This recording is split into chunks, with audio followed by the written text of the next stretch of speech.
In the 2020 Kenya Certificate of Primary Education examinations, the school is only institution serving both primary and secondary students from thousands of families living in Aldina slums in Jomvu sub-county.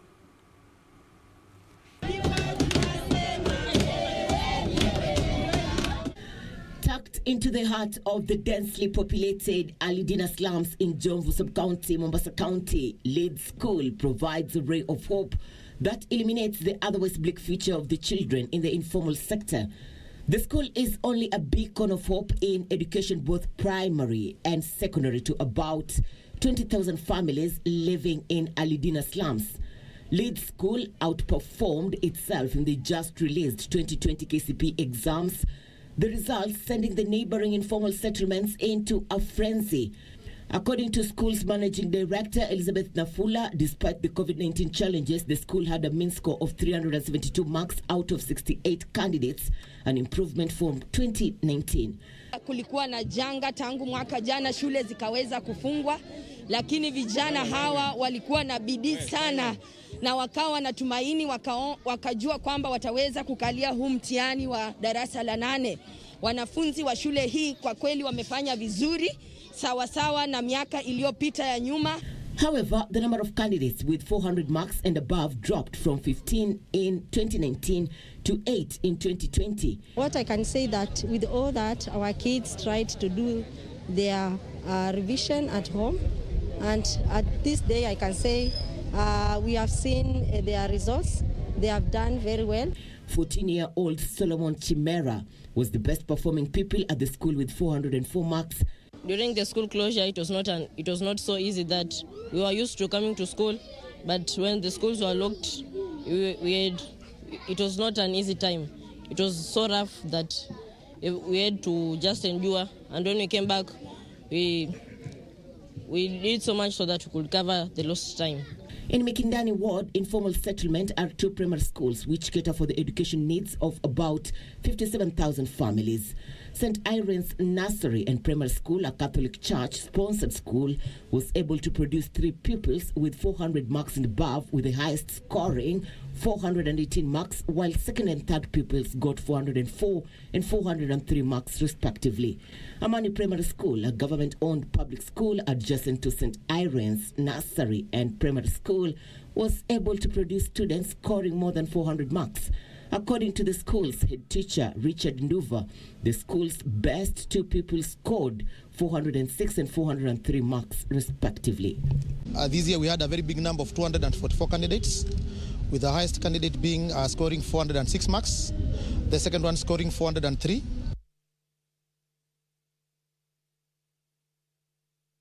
And staying with the KCPE examinations, the results of the 2020 Kenya Certificate of Primary Education continue to be received with jubilation across the country. Despite the challenges posed by the COVID-19 pandemic, most pupils appear to have set their sights on the prize to post exemplary performance in the national examinations. And here are the highlights of the ensuing celebrations.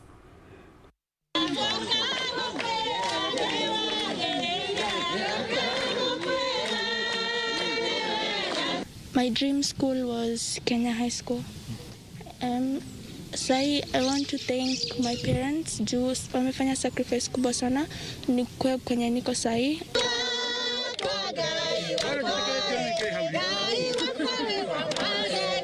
I'd like to join Edinburgh High School because it has good facilities. It has helped me a lot.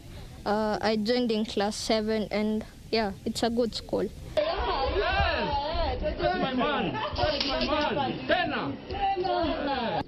Nilipata 413 na walimu wangu ndo walikuwa wananisaidia na wazazi, na kupata hiyo alama inalibidi nisome kwa bidii usiku na mchana.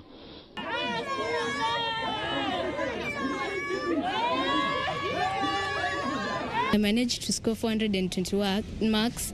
I'm feeling so happy because I've passed. It was to my expectation, not that much, but I'm so happy. At least I've managed to score 400 and above marks.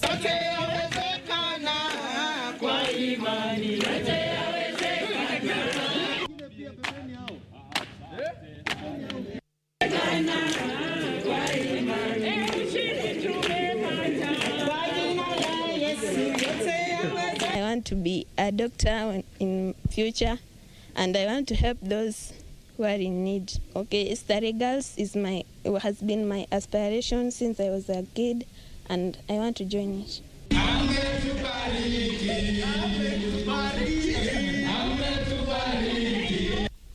I school in the county school. I've got 410 marks. I'm so grateful to God for the fire has taken me. I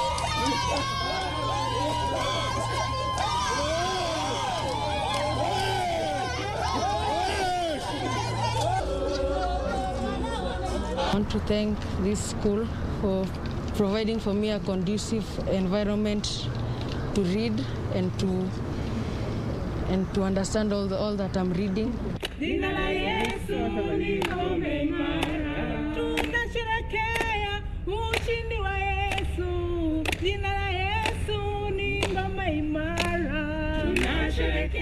MUDASA has been in existence for close to 29 years now, and we've been very consistent in what we are doing.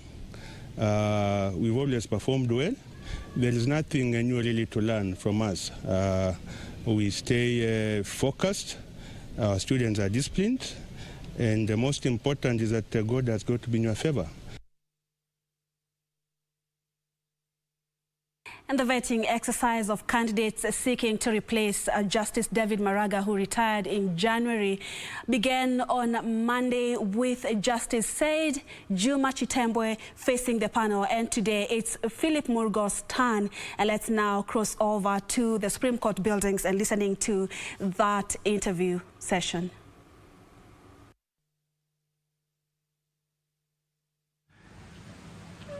In an economy like ours, first of all, I agree, 100%. And it wasn't directed at me. That message was directed at you and your colleagues. You get it wrong. Before you find out that you are wrong, it will be 5 years down the line. Investments will have moved.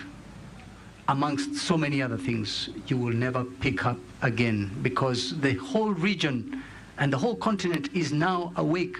When we came up with Vision 2030, it might have been the first such program that people are discussing.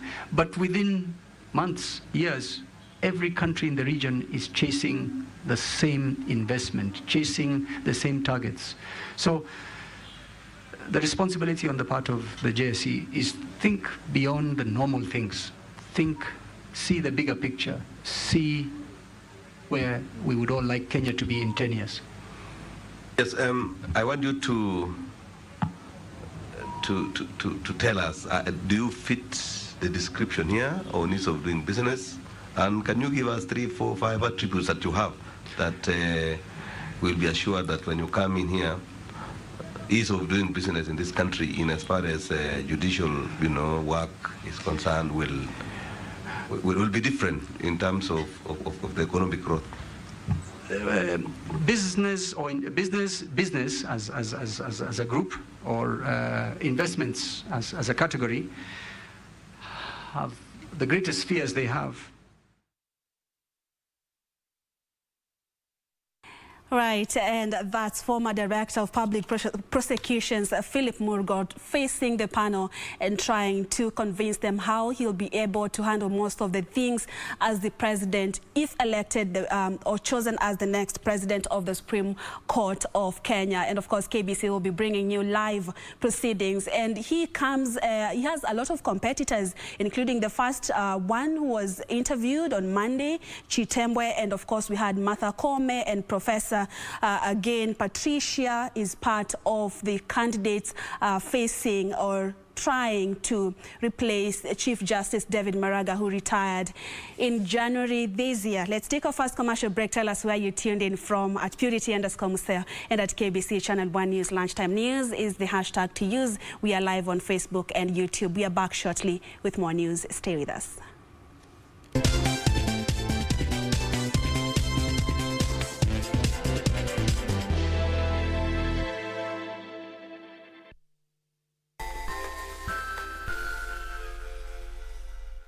Je, umeomoka? Kama hujaomoka kwenye Quickbit ndio mambo yote. Hata tuko na fridge, kodi yake ni CM. Tuko na gas cooker, kodi yake ni CK. Tuko na TV, kodi yake ni TV. Tuko na simu aina ya Samsung ni SM, ama Oppo ni Oppo. My friend, mahali popote unanitazama, eka hizo kodi zake kisha utume kwa 4032353. 4032353. Alafu utakuwa unaomoka na hizi bidhaa. Kumbuka kwenye Quickbit ni bila bora zaidi kwa bei ya chini kwa chini. Talk of teams and teams behind the team. The chase for Emirates FA Cup is on this weekend. Two eventful semi-final matches by England's leading lights are on the cards at Wembley Stadium. On Saturday, 17th of April, Chelsea will clash with Manchester City at 7:30 p.m. Meanwhile, Leicester City will battle it out with Southampton on Sunday, 18th of April at 8:30 p.m. Aptly put, as a team, there is a lot to play for. You either cruise to the finals or get drowned. Live and exclusive on KBC Channel 1. KBC Channel 1, your true sports partner. This weekend on KBC Channel 1. Mwanangu nigaje kwenda kwa gavana kunataka mahesabu. Kunataka mahesabu. Kwa sababu yule lazima ujue wale askari ni wangapi pale ndani ambao wanamlinda. Sasa ndio shanka uoga. Jeshi gani anakuwa namna hiyo? Kwa nini kazi? Sasa nadhani sote tunaelewa kilichotuleta. Sauti ya Kenya 92.9. Hii ni KBC Radio Taifa. Kila kitu maishani sina sauti yaleta furaha. Radio. Sauti ya elimisha yahimiza yatuleta pamoja. Sauti ya Kenya Radio Taifa.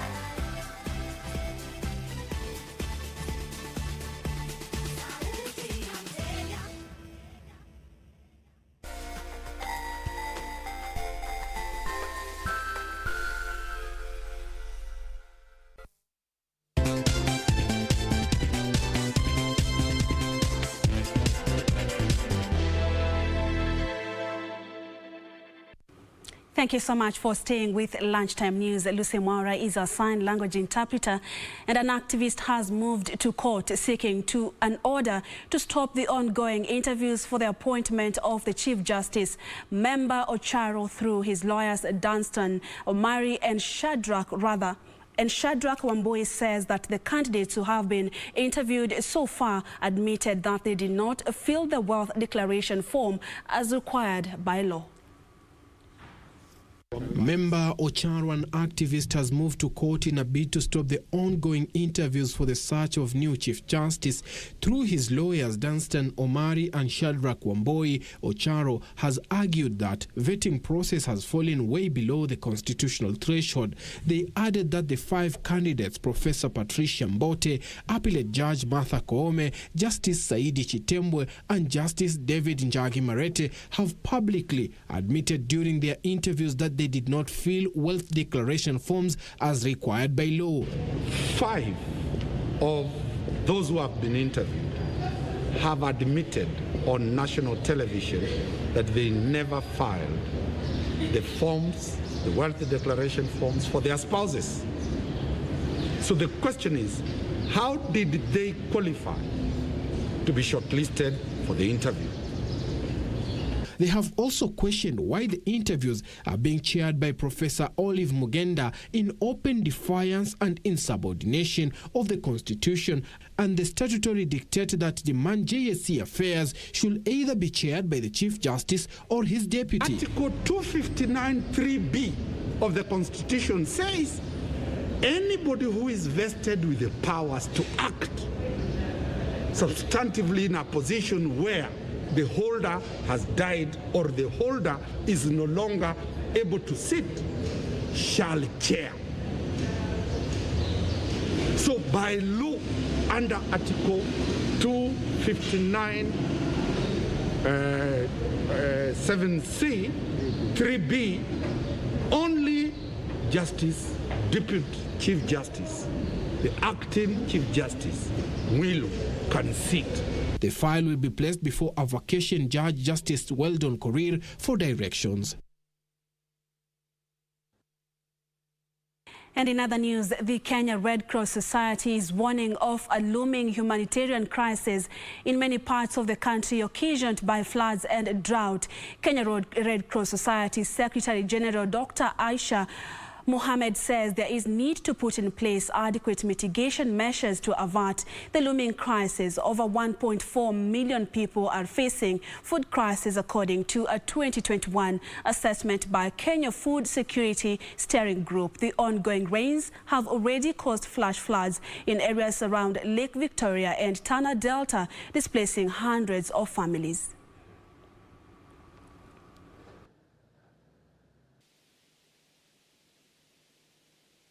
It's really a call to action for all of us as well, to say that we have people who really need our support. As the Kenya Red Cross, we are looking initially at supporting 125,000 families to start off, those that are in very critical situation. And for us, we are looking at both responding to the floods and the drought. And under the floods, we are looking at provision of shelter, food, clean water, health and livelihood recovery. And also for drought, we are looking at the question of health, food and water. And for food, yes, I think it's a bit of a balance of both, where in-kind support, because we also are conscious that in some of the situations there may not even be a market. Tunaendelea kujitayarisha tukikadiria kwamba tunahitaji zaidi ya milioni 800, yani milioni 315 ya kusaidia upande wa ukame na milioni 400, zaidi ya milioni 400 kusaidia kwa upande wa mafuriko.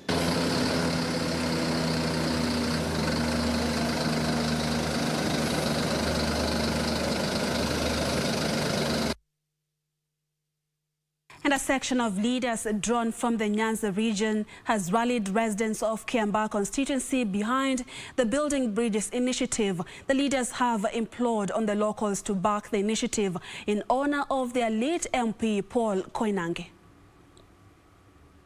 A section of Nyanza leaders joined by the Kikuyu Council of Elders paid a visit to the home of their late colleague Paul KOINANGE to eulogize with the family. The leaders using the opportunity to push for passage of the Constitution of Kenya Amendment Bill 2020. It is not an instrument for giving anybody power, nor is it an instrument for denying anybody power. It is an instrument to get a correction of the wrongs, the mistakes you have made. Wiki ujao tutakuwa tumemalizana na hii jambo ya BBI katika bunge. Sasa tuwaletee kama wananchi ndio muamue, na sina budi kwamba watu wa Kiambaa, watu wote hapa watapiga yes. This matter of the constitution, we finalize it and pass it to the people and get the people to deal with it as Paul KOINANGE would have wanted. Any other delay, whether with COVID or no COVID, is doing injustice to this thing. The group backed a move by KOINANGE family to front Lena Mbiu KOINANGE for the vacant Kiambaa parliamentary seat. The elders from this family can find a way of negotiating so that the people of Kiambaa do not have to go into an election just a few months into to the next general election. Suleiman Yeri, Channel 1 News. Let's now revisit the KCPE exam results story. And candidates with special needs recorded outstanding performance in the 2020 Kenya Certificate of Primary Education, a much needed encouragement to parents and guardians of children living with disability. Brandon Otundo and Gibson Ndiema, who were first and second respectively in the special need category in the country, are a good example that indeed disability is not inability.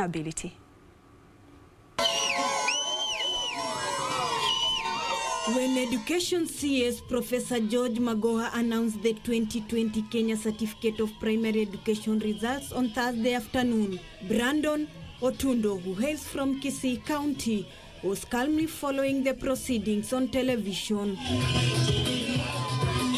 Little did he know that his name would gain national acclaim after he was announced as the top candidate in the special needs category, having scored 420 marks. I'm happy today because we've received these wonderful results. We've been waiting for them for long, for quite some weeks, because there have been rumors going on online about the specific dates for the results, but we are happy that today we have received them.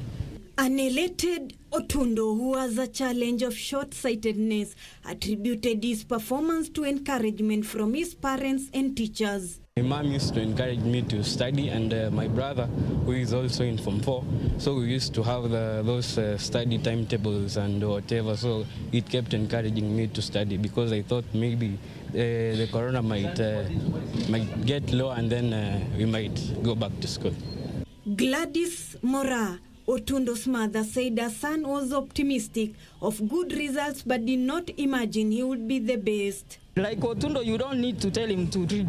Otundo will wake up, make his own timetable, and he will respect the timetable as if the teacher is around. So I can say first it was self-discipline from him and a little push from me as his parent so that he could achieve such a result. Charles Mochama, the director of St. Green Hill Academy, where Otundo studied, described him as a polite, disciplined, and a consistent top performer. This boy is a very humble boy. He was the best of the year in terms of discipline, what we call moral and character development. He was the best, and the best again in academics for the year and many years back since he joined us in PP1.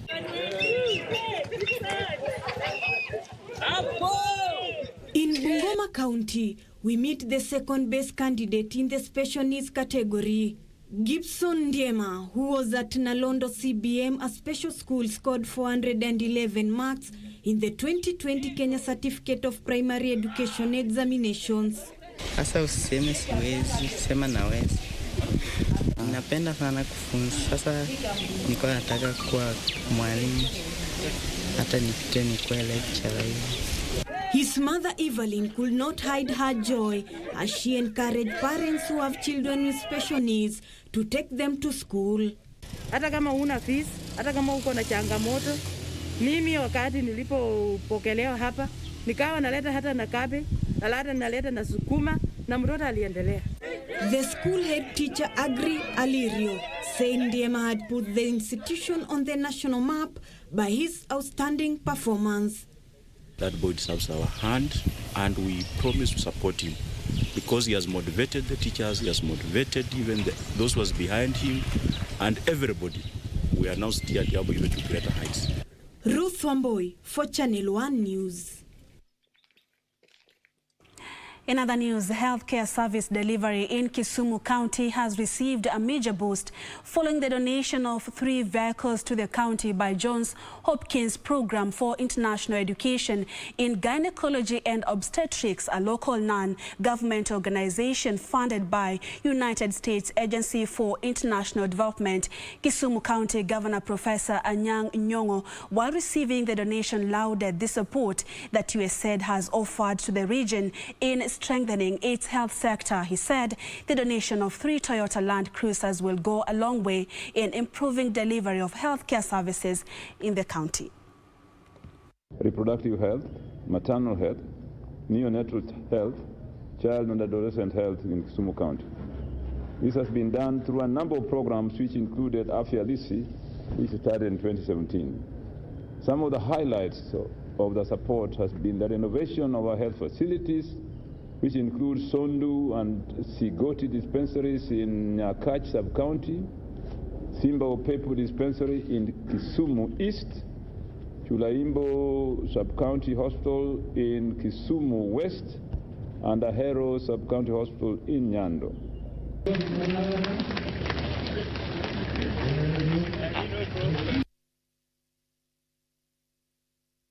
And separately, a police officer who allegedly shot and killed a herder in Machakos County is set to undergo mental assessment before being charged for murder. Victor Kariuki has been in detention for the last 10 days as police probe the circumstances which led to the alleged shooting. The accused allegedly shot and killed a herdsman at a vet farm near Machakos Governor's office and then took himself to the Machakos police station to report the incident, where he was immediately put under arrest.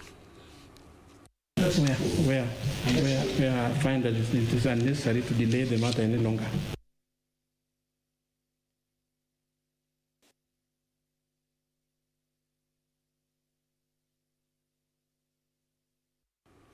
And 2 dolphins and a turtle were found dead along the shores of the Indian Ocean in Kipini area, Tana Delta sub-county of Tana River County, in what is believed to be as a result of illegal trawlers fishing in the area. The Kenya wildlife officials, together with Lipini Beach Management Unit members who were on patrol, came across 2 decomposing bodies of dolphins and later found the turtle, which had head injuries. And community members and fishermen were urging the government to ban trawling activities as they are causing major destruction to marine life in the area.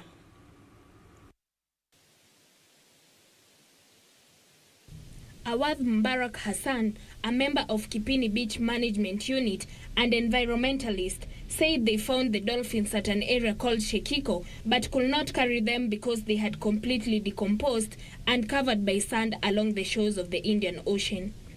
As per the law, he said the trawlers are supposed to conduct fishing activities from 5 nautical miles and above, but surprisingly, the trawlers were fishing in shallow waters, thus threatening coral reefs and marine life.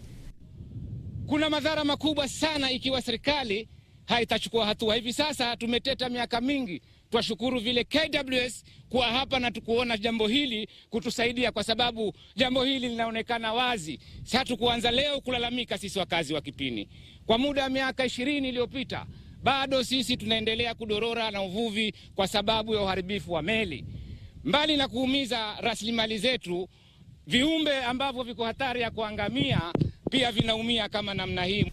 Hassan thanked the Kenya Wildlife Service for their support in helping in the fight against the illegal trawlers who are a menace in Ungwana Bay. According to Muhadhar Mohammed, Secretary of Kipini Beach Management Unit, cases of marine life being threatened are on the rise, and recently 2 dolphins were found dead in Shekiko area. Sisi tunapinga kabisa meli kuvua katika hii bahari yetu kwa sababu wanazidisha umaskini kwetu sisi. Manake kila leo tunazidi kuwa maskini sisi kwa sababu ya meli zinazovua hapa. Wao wanapata faida kubwa, lakini wenyeji wa Kipini hawana chochote mpaka dakika hii. Mohammed said they are ready to work with NGOs working in environmental conservation and other donors ready to preserve the marine life so as to prevent such massive destruction. Earlier this week, a ship MV Roberto belonging to an Italian was snapped doing illegal fishing in the shallow waters, and very small fish, including the endangered guitar fish, were found inside. The commander of the ship was arrested but is yet to be charged in court. Reporting for Channel 1 News, I'm Jacinta Nyambura. And in Machakos County, a section of residents in JOSKA is still crying for justice 4 months after demolition of their houses by a private developer who claimed to have bought their land. The aggrieved residents say attempts to repossess the land have been fruitless, and they are now appealing to the government to help them reclaim their land. Residents in JOSKA area in Machakos County who were forced out of their land on 24th December last year after their houses were demolished took to the streets in protest. The angry protesters say they bought the 40 acres of land from Bukoni Limited Company 20 years ago and had a sale agreement. 26th of August 2013, na akasema in my hearing that shamba imerupwa na Bukoni, sababu tulienda na Bukoni na wengine, na akasema kwamba shamba vaiende hakuna deni. Hiyo ni kumaanisha hakuna deni. Kwa hivyo sisi tunashaka kama hakuna deni, kitu ilikuwa tu nitaito kuchukua kwa registrar ya land office ya Mavoko. Ilifanyika nini tena akauzia mtu mwingine? Their efforts to get help from the relevant authorities have borne no fruits, as they claim the private developer has managed to sway police officers and their lawyer to his side. Amelala ama ameungana na wezi wakuje kutuangamisha tukiwa tumemulipa pesa zetu. Kwa hivyo tunaomba serikali ifuatilie wakili, itake kujua shida ni nini. Kama members walikuwa wamemlipa pesa, huu mwisi alitoka wapi ndiye akakuja akatupomolea nyumba. They say there was no eviction order served to them and they are not aware who sold their land, which they have occupied since 2000.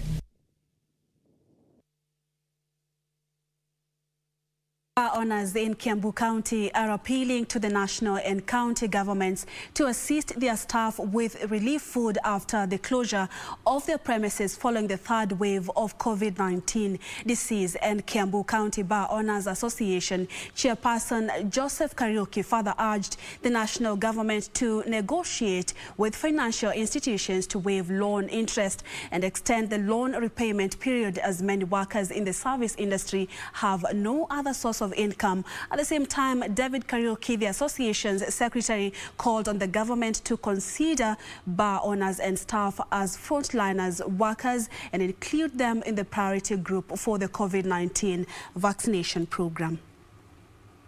Ya COVID-19 tunasikia kuna hiyo kiti, lakini tungeomba serikali kwa kuhurumia wananchi wa kaunti hizi tano kwa muda huu, tungeomba serikali kama ingeweza angalau kusaidia hawa wafanyabiashara na wafanyikazi wao kupata kitu kidogo, hata kama ni kwa weekly basis ama kwa mwezi. Kila mwezi angalau wawe wanapewa kitu kidogo ya kujimudu wakati huu mgumu.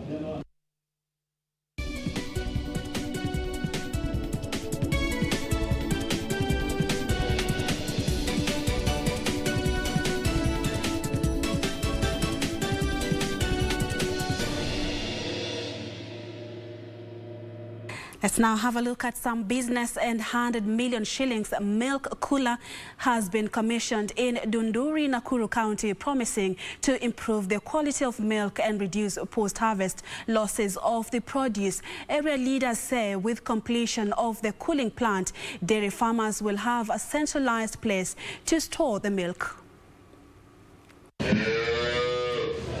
The milk cooler has a capacity of 10,000 litres. Area residents are being challenged to embrace dairy farming as an economic enterprise to tap 10,000-litre capacity cooler as well as a ready market for the farm produce. Yeah, about 15 million, pasteurizer about 15 million, generator about 20 million. So in this place utaona ya kwamba kutakuwa pumped pesa around 100 million within this locality. Farmers and leaders are banking on the milk cooler to help reduce post-harvest losses and improve the market base of dairy cooperatives in the area. Hivyo mimi naona economy ya hii area ikibadilika hata kwa ufugaji ambao utaweza kuwa. Na yale maneno ndio inakuwa targeted kwa youth na ina target wamama ambao wako area ambao pengine amekuwa tu analima mabuti ama anafanya kazi ambao haikuwa inalete mapato. Lakini ile tunataka kufanya ni kilimo biashara na kazi ambao wanaweza fanya. The county government of Nakuru has pledged to finance the purchase of milk pasteurizers, dispensers and cooling systems in effort to boost value addition to stabilize farm gate prices. Kwa hivyo ni kushukuru na shukuru hata serikali yetu kwa sababu hii mradi ni kama njia moja ya kuajiri vijana. Na mimi ningeuliza hata wazazi wale wako na mashamba kidogo, hii katia kijana yako badala ya kwenda kusurura huko, katia sehemu kidogo. Na tunataka masomo ya ukulima, kufuga ng'ombe, na hasa veterinary watuletee mbegu ile mzuri. Once operational, the facility is expected to create hundreds of direct and indirect jobs. Terry Njenga, Channel 1 Business. The Central Bank of Kenya has given the green light for liquidation of Chase Bank that was placed under receivership in April 2016. Central Bank Governor Dr. Patrick Njoroge says the move was necessitated by the lender's weakened position and has appointed the Kenya Deposit Insurance Corporation to execute the liquidation of the troubled lender. The Central Bank of Kenya has approved the selling off of Chase Bank's assets to pay the remaining debts to its creditors and depositors. CBK Governor Patrick Njoroge says the regulator chose to adopt the Kenya Deposit Insurance Corporation report that called for liquidation of Chase Bank due to weakened financial position. KDIC submitted the receiver's report to CBK recommending that CBLIR be liquidated. The report indicates that considering the weak status of CBLIR's financial position, liquidation is the only feasible option. Njoroge added that CBK has assessed the recommendation by KDIC and considered that liquidation would facilitate the orderly resolution of the residual assets and liabilities of CBLIR in accordance with the laws of Kenya to protect the interest of CBLIR, depositors, its creditors, and the wider public interest. Subsequently, CBK has today, April 16, 2021, appointed the KDIC as a liquidator of CBLIR in terms of Section 53, subsection 2 and 54, subsection 1A of the Kenya Deposit Insurance Act 2012. KDIC will release information about the liquidation of CBLIR and payment of depositors in due course. And now to the Kenya-Uganda trade talks. The likelihood of consuming Ugandan sugar in coming months has increased after Kenya agreed to allow the neighboring country to bring in 90,000 metric tons of the sweetener annually in bilateral talks that started on Sunday. This is contained in a joint communique shared Thursday by the Ministry of Industrialization, Trade and Enterprise Development that indicates that two countries have agreed to remove the tax barriers on some of each other's goods. The deal could also see Kenya lifting the stringent measures on Ugandan maize. Kenya and Uganda have been locked in a trade war on some goods that has seen traders from each country protest the levies, with experts saying this was against the spirit of the East African community. Uganda remains Kenya's top export destination, accounting for 11.3% of Kenya's total exports in 2020 that were worth 72 billion shillings.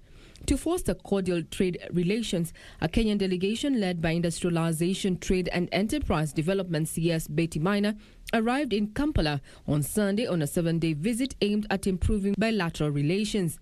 Among issues on the table were about Uganda's sugar, milk, maize, poultry products and LPG, as well as Kenya's manufactured juices, malted beers, spirits, furniture, pharmaceutical products, processed poultry meat, tissue paper and pishori rice. After a series of meetings, the two countries have resolved to address the issues. Under the deal, the Kenyan delegation have resolved to let Uganda export to Kenya 90,000 metric tons of sugar annually. However, this is on condition that an ongoing sugar sector verification mission affirms that the sugar is made in Uganda. In addition, Kenya has resolved to remove 35% import duty on Ugandan LPG cylinders and consideration about milk products from Uganda. In return, Uganda has agreed to remove taxes, import duty and levies in July this year on a number of Kenyan products such as manufactured juices, malted beers, spirits, furniture, pharmaceutical products, books and processed poultry meat. In addition, the two countries have resolved that Kenya shares with Uganda the testing and conformity standards about maize. This is after Kenya imposed stringent measures on Ugandan maize on concerns that it had high aflatoxin levels. Regina Manyara reporting for Channel 1 Business.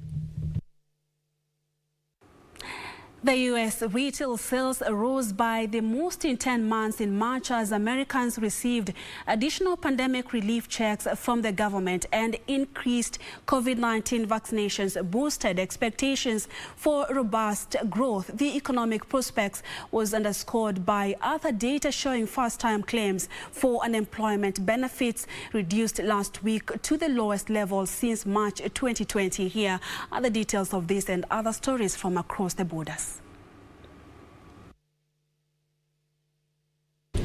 Retail sales in the U.S. rebounded 9.8% last month, the largest increase since May 2020. Data for February was revised higher to show sales dropping 2.7% instead of 3.0% as previously reported. March rises pushed the level of sales 17.1% above the pre-pandemic level and to a record high. Retail sales in the U.S. surged a record 27.7% on a year basis. The broad-based rebound was led by motor vehicles, with receipts at auto dealership accelerating 15.1%. Sales at clothing stores soared 18.3%. Consumers also boosted spending at restaurants and bars, leading to a 13.4% jump in receipts.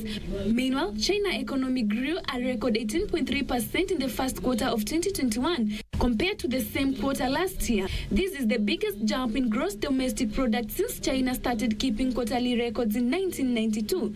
However, Friday figures are heavily skewed and less indicative of strong growth as they are compared to last year's huge economic contraction.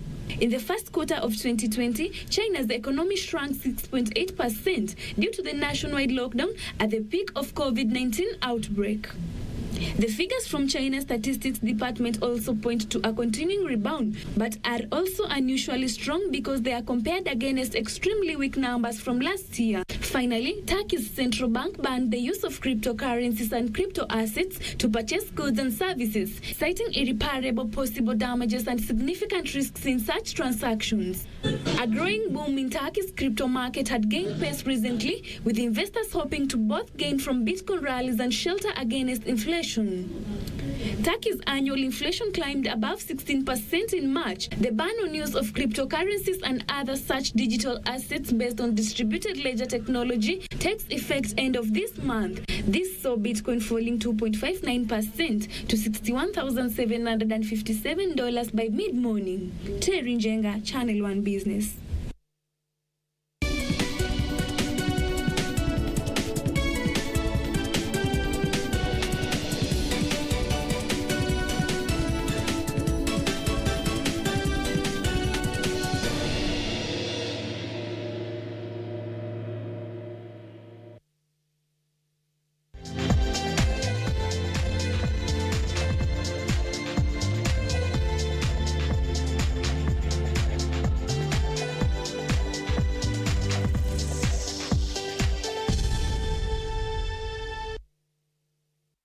Let's now get the sport. And Manchester United booked a Europa League semi-final with Roma after Edson Cavani's early strike sent them on their way to a 2-0 victory over Granada at Old Trafford, completing a 4-0 aggregate win last night. Elsewhere, Arsenal progressed to the last four after a 5-1 aggregate win over Slavia Praha following a 4-0 win in Czech. Aggregate. At the Old Trafford, 2017 champions Manchester United is into the semi-finals after a 2-0 win over Granada, completing a 4-0 aggregate win and set up a date against Roma in the semis.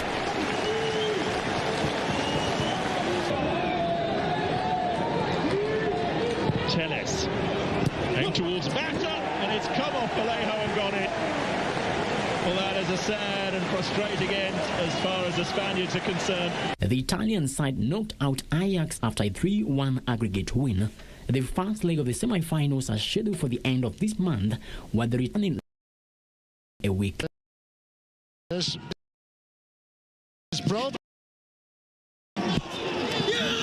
in front on the night. Pellegrini racing forward to support Dzeko and Mkhitaryan. Calafiori's done brilliantly. Here's Dzeko, and Edin Dzeko does what Edin Dzeko always does, it seems, in the UEFA Europa League. Britain's Dan Evans produced the biggest win of his career after inflicting the first defeat of the year on world #1 Novak Djokovic at the Monte Carlo Masters. Evans knocked out the Serbian in the last 16 in a 6-4, 7-5 win in Monaco. Meanwhile, 11-time champion Rafael Nadal powered into the quarterfinals after a 6-1, 6-1 win over 14th seed Grigor Dimitrov and the Spanish Spaniard, who is ranked third, is the highest seed left in the draw and will face Russian 6th seed Andrei Rublev.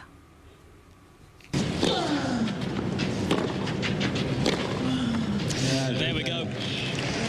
Well, it's often an unpredictable world, but Rafael Nadal winning quickly in the Monte Carlo springtime is strangely reassuring. The 11-time champion is...